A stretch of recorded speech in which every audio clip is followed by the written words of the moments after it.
काफ़ी स्टूडेंट्स का मेरे पास क्वेश्चन आता है कि सर हम प्रोग्रामिंग सीखना चाहते हैं, हमें कोडिंग सीखनी है, बट हमें आइडिया नहीं है कहाँ से स्टार्ट करें, कोडिंग होती क्या है, हमें इस बारे में कोई अंदाज़ा नहीं है, प्लीज़ हमारी हेल्प कीजिए। तो जिन स्टूडेंट्स को बिल्कुल भी आइडिया नहीं है कि प्रोग्रामिंग क्या होती है, मैं उनको रिकमेंड करूंगा कि वो स्टार्ट करें सी प्रोग्रामिंग लैंग्वेज से। सी प्रोग्रामिंग लैंग्वेज पहली चॉइस है किसी भी बिगनर के लिए जिसको बिल्कुल भी प्रोग्रामिंग का आइडिया नहीं है। इससे बेसिकली दो फायदे हैं। पहला फायदा यह है कि जितनी भी प्रोग्रामिंग लैंग्वेज है वो सी से ही कहीं ना कहीं इनहेंस होकर बनी है। आज की जितनी भी मॉडर्न प्रोग्रामिंग लैंग्वेज है, तो अगर आप सी लैंग्वेज सीख लेते हैं तो आप इजीली किसी भी लैंग्वेज में स्विच कर सकते हैं। दूसरा रीजन इसको सीखने का ये हो सकता है कि आज भी आउटडेटेड हो गई है काफी ज्यादा, लेकिन उसके बावजूद आज भी बहुत सारे जो हाई परफॉर्मेंस प्रोग्राम या सॉफ्टवेयर्स हैं वो सी प्रोग्रामिंग लैंग्वेज में ही सिखाए जाते हैं। तीसरा जो मेन रीजन है इस प्रोग्रामिंग लैंग्वेज से स्टार्ट करने का वो ये है कि जितनी भी आपके जो बेसिक कंसेप्ट्स हैं जो यहां पर आपके क्लियर होंगे, शायद आपके इतने अच्छे से और प्रोग्रामिंग लैंग्वेजेस में क्लियर ना हो पाए।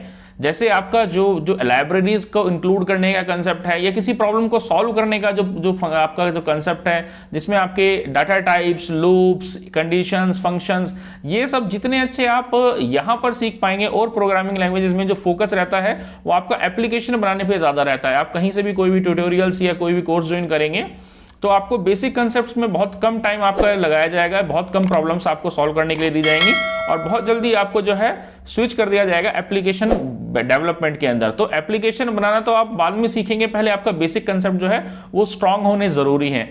इस वजह से मैं रिकमेंड करता हूं बिगिनर्स के लिए जो बिल्कुल अभी स्टार्ट कर रहे हैं कि वो सी प्रोग्रामिंग लैंग्वेज से स्टार्ट करें। आज भी आपके जो डिवाइस ड्राइवर्स हैं वो सी लैंग्वेज में बनते हैं। इसके अलावा आपके जो छोटे छोटे डिवाइसेस होते हैं जिनके लिए ऑपरेटिंग सिस्टम जिनके अंदर ऑपरेटिंग सिस्टम डालना पॉसिबल नहीं है, तो उनके लिए जो फर्मवेयर बनते हैं वो सी प्रोग्रामिंग लैंग्वेज बनते हैं। जहां पर आपके पास ग्राफिक्स से रिलेटेड जो प्रोग्राम्स हैं, जैसे आपकी हाई ग्राफिक्स के जो गेम्स होते हैं या कंप्यूटर के अंदर आपका कोई ग्राफिकल प्रोग्राम होता है, तो वहां पर भी सी लैंग्वेज का ही यूज किया जाता है। इसके अलावा आपके जितने जहां पर हाई कंप्यूटिंग चाहिए होती है, परफॉर्मेंस ज्यादा अच्छी चाहिए होती है, यानी ऐसा सॉफ्टवेयर जो हार्डवेयर को ज्यादा अच्छे से यूज कर पाए, वहां पर भी हम सी लैंग्वेज का ही आज भी यूज करते हैं। बाकी प्रोग्रामिंग लैंग्वेजेस और जो दूसरी हैं वो एंटरप्राइज लेवल की डेवलपमेंट के लिए यूज होती हैं, बट सी लैंग्वेज का आज भी काफी जगह पर यूज हो रहा है। तो बेसिक कंसेप्ट सीखने के लिए और आपके पास डेवलपमेंट दोनों पर्पस के लिए आप सी लैंग्वेज से स्टार्ट कर सकते हैं।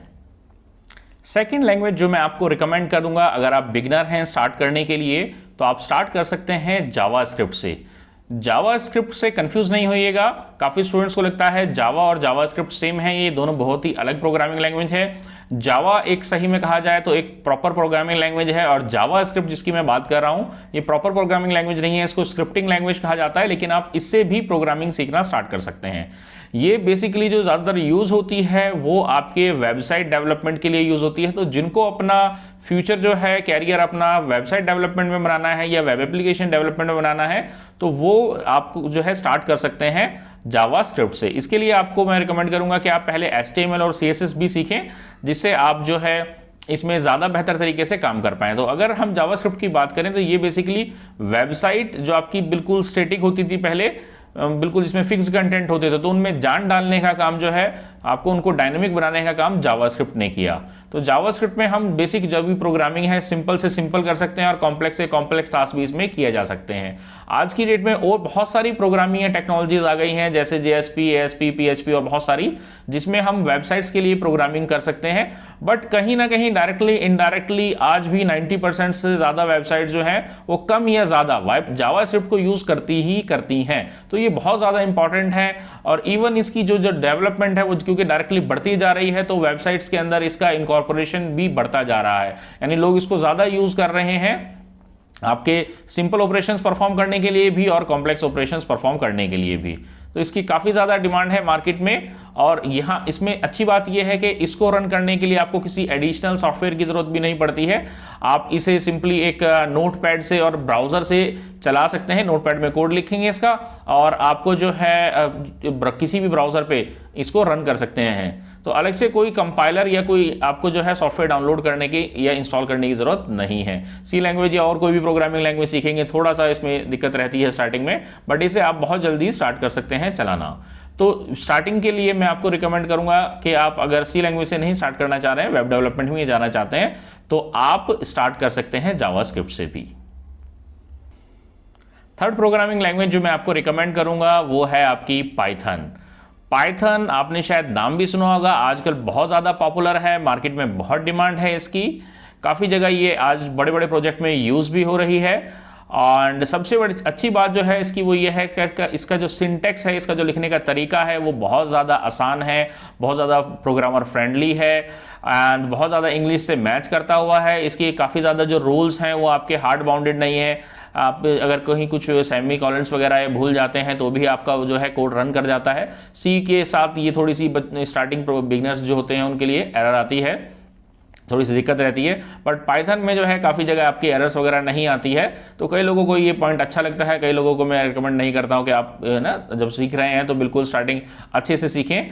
तो पाइथन जो है वो बिगनर्स के लिए बहुत ज़्यादा इजी है, तो अगर आपको लगता है कि इजी से स्टार्ट करना है तो आप पाइथन से स्टार्ट कीजिए। इसके अलावा क्योंकि पाइथन पे बहुत ज़्यादा डेवलपमेंट भी हो रहा है पिछले कुछ सालों में, 5-10 सालों में इस पर बहुत ज़्यादा काम हुआ है, बहुत सारी इसकी नई लाइब्रेरीज डेवलप हुई हैं, इसके नया वर्जन भी आया था कुछ साल पहले, जिससे की वजह से ये मार्केट में बहुत ज़्यादा डिमांड इसकी बढ़ गई है। इवन आपका आज की डेट में जो आपने आर्टिफिशियल इंटेलिजेंस या एआई का नाम सुना होगा, इवन उसके प्रोग्राम भी इसमें ही आपके जो है बन रहे हैं। आपका जो स्पीच रिकॉग्निशन सिस्टम है या आपका जो पैटर्न रिकॉग्निशन सिस्टम है, इस तरह के ये सब आपके इसमें लिखने जो है बहुत ज़्यादा आसान हो गए हैं, क्योंकि इसके लाइब्रेरीज अवेलेबल हैं, आप बहुत आसानी से इसके लिए प्रोग्रामिंग कर सकते हैं। तो आप सिंपल प्रोग्राम भी बना सकते हैं, आप कॉम्प्लेक्स प्रोग्राम भी बना सकते हैं। इवन अगर मैं आपको एग्जांपल दूं, बहुत बड़ी बड़ी ऑलरेडी एप्लीकेशंस हैं जो इसका यूज़ कर रही हैं। कहीं ना कहीं आप अगर देखेंगे बड़ी बड़ी जितनी भी कंपनीज हैं वो डायरेक्टली इनडायरेक्टली इनको यूज़ कर रही हैं। इवन इंस्टाग्राम की बात करें या आपकी पिंटरेस्ट की बात करें या और इवन फेसबुक में भी बहुत जगह जो है आपका पाइथन जो है बैकएंड में यूज़ हो रहा है। तो और भी बहुत सारे ऐसे गेम्स हैं जो आपके कंप्लीटली पाइथन में डिज़ाइन किए गए हैं। तो पाइथन का काफ़ी ज़्यादा यूज़ हो रहा है आपके डेवलपमेंट के लिए, तो पाइथन से भी आप स्टार्ट कर सकते हैं। तो इसके मेन दो ही रीज़न है कि एक तो यूज़र फ्रेंडली है और मार्केट में डिमांड में भी है, तो इससे भी आप स्टार्ट कर सकते हैं।